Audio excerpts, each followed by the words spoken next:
మనం క్రియేట్ చేసుకోవాలి. నా పాత్ ఎలా ఉండాలి, దట్ ఈస్ మై డెస్టినేషన్, నా డెస్టినీ ఇది.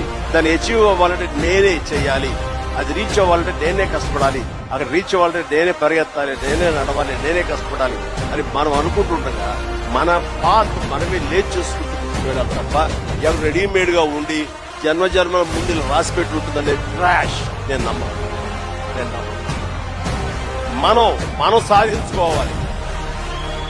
మన భవిష్యత్తుకి మనమే ఇంజనీర్స్, మన భవిష్యత్తుకి మనమే నిర్మాతలు. ఎస్, మనమే డెస్టినేషన్ అన్నది, ఆ డెస్టినీ అన్నది మనమే ఏర్పాటు చేసుకోవాలి. మనం ఏర్పాటు చేసుకుంటేనే అక్కడ ఉంది. అది ప్రయత్నం చేస్తేనే సక్సెస్ అవుతావు, ఇంట్లో కూర్చుంటే కాదు. రోజు కళ్ళల్లో ఒత్తులేసుకొని కడుపు చంపుకొని రోజు యుద్ధం చేసినట్టు చేస్తే నువ్వు సక్సెస్ అవుతావు లైఫ్ లో.